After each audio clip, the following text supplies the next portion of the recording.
During the 1800s, the United States was a diverse country, and it was growing rapidly.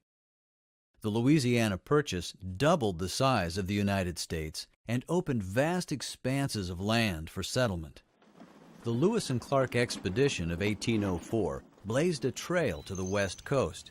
This led the way for many pioneers to follow. The pioneers were leaving crowded cities and looking for cheap land, and if available, free land. They followed the Oregon Trail and several other trails west. It was a journey that lasted several months. This westward migration became much easier when the railroad connected the east to the west. In the eastern part of the country, there were great differences between the northern states and the southern states. In the north, there were large industrial cities where many people were employed in manufacturing. The southern states were agricultural. Most of the people in the south were farmers. There were many disagreements between the north and the south. It was becoming clear that the nation was divided both economically and politically. The South didn't want a powerful federal government. They wanted each state to set their own laws. This was called states' rights. Another disagreement was over slavery. The North and South made several agreements or compromises to avoid a conflict like war. The South didn't want the North telling them what to do. Trouble was brewing. Then in 1860, Abraham Lincoln, a Northerner, was elected President of the United States. He believed in a strong central government making laws for the states, and he wanted to stop the spread of slavery. At this point, the southern states began to secede, or leave the Union. South Carolina was the first state to leave the Union in December of 1860. Over the next 6 weeks, Mississippi, Florida, Alabama, Georgia, Louisiana, and Texas left the Union. They formed their own country, called the Confederate States of America, and elected Jefferson Davis as the President of the Confederacy. The North said that secession was unconstitutional, and they were ready to use military force to keep the South in the Union. The South claimed it was no longer ruled by the North and would not reconsider. A civil war is one in which people from the same country fight against each other. The Civil War began in April of 1861, when the Confederacy demanded that Union soldiers leave Fort Sumter in South Carolina. When the Union soldiers refused to leave, the Confederates fired their cannons at the fort.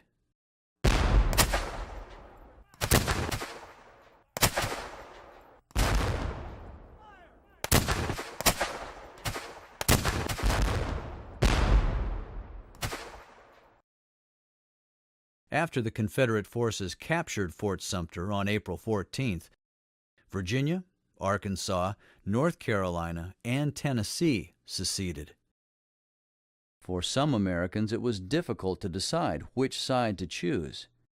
Even the border states between the North and South had a hard time deciding which side to support. President Lincoln asked Robert E. Lee to lead the Union Army. Lee, being a Virginian, decided to join the Confederate Army instead. General Stonewall Jackson helped lead the Confederate troops. He became Lee's top general when Lee became the Army commander in June of 1862. General George McClellan became the leader of the Union forces after General Irvin McDowell lost one of the first major battles of the Civil War at Bull Run near Manassas Junction, Virginia. It was the first battle of the Civil War, and the Union lost. Because McClellan proved to be a poor commander, too, Lincoln decided to replace him. Eventually, Lincoln would make General Ulysses S. Grant the commander of the Union Army.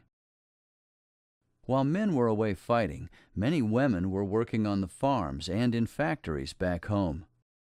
Some women helped the armies as spies and nurses. Clara Barton, a former teacher, delivered medical supplies and nursed injured soldiers on the battlefield. She was called the Angel of the Battlefield. In 1862, Lincoln told the Southern states that he would free their slaves if they did not return to the Union by January 1st, 1863. When the Confederates ignored him, Lincoln issued the Emancipation Proclamation. The Emancipation Proclamation freed the slaves in all the Confederate states. Lincoln also hoped that it would encourage many African Americans to join the Union Army and help fight the war. At the beginning of the war, they were not allowed to fight, but now they were needed. Eventually, more than 179,000 joined the fight. Issuing the Emancipation Proclamation was also a political move. President Lincoln hoped that the Europeans who were opposed to slavery wouldn't help the Confederates if slavery were an issue in the war. The Confederates were hoping the Europeans would support them by buying their cotton. The Europeans decided to remain neutral. To prevent the South from trading for needed goods, the North used warships to blockade Southern ports.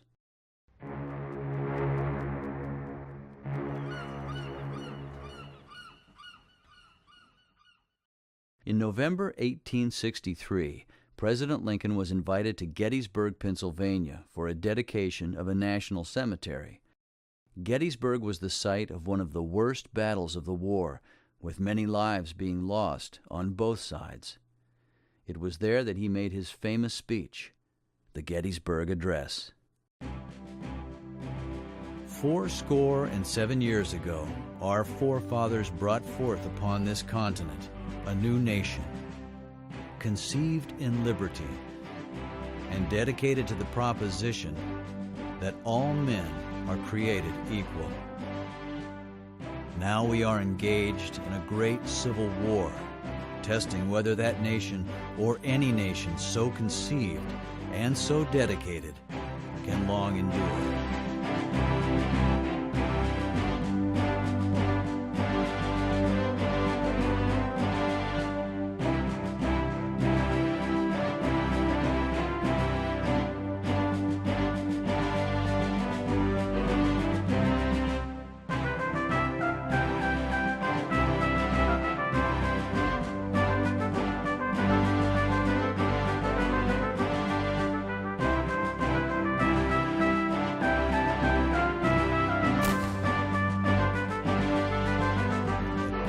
Of the people, by the people, for the people, shall not perish from the earth.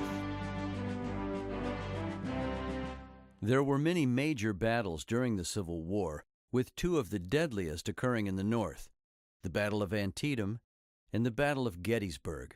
Both ended with the Confederate troops withdrawing back to the South. There were also some minor battles in the North, but it was the South that suffered the most from the war. The destruction this caused hurt the South for many years. Their farms and factories were ruined. They had no food or goods to sell, and no money to buy the things they needed. Some of the greatest destruction didn't come from battles, but from a plan to destroy the South's will to fight. General William Sherman led 62,000 soldiers on a 300-mile march from Atlanta to Savannah. They marched in a path 60 miles wide, destroying everything they found along the way. It was known as the March to the Sea. By the spring of 1865, the South was losing the war. The cities of Richmond, Virginia, Atlanta, Georgia, and Charleston, South Carolina along with numerous smaller towns, were left in ruins. Though few cities in the North were damaged, many Northern soldiers died. People on both sides thought the war would be a short one, but it had lasted far too long, and everyone was growing weary of fighting. By April of 1865, General Lee's troops were starving and wearing rags, while General Grant's soldiers were well fed, clothed, and armed. Lee and his army were facing defeat.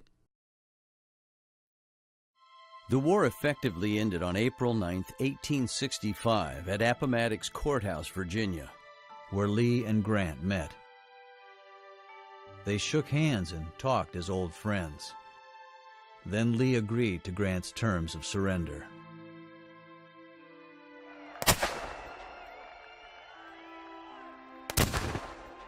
When Union soldiers fired cannons to celebrate the surrender, Grant stopped them and told them, "The war is over. The rebels are our countrymen again." After 4 years of fighting, from 1861 to 1865, the Union was restored. President Lincoln had succeeded in keeping the country together. On April 14th, after Lee's surrender, but before the fighting was over, President Abraham Lincoln was assassinated. A Southern sympathizer, John Wilkes Booth, shot him. Lincoln died the next day. The country was torn with grief. They had lost their president, and over 600,000 people had died in the national conflict. The war was hard on everyone, but it was physically and economically devastating for the South, where most of the war took place. With the end of the war, leaders looked to reconstructing the nation.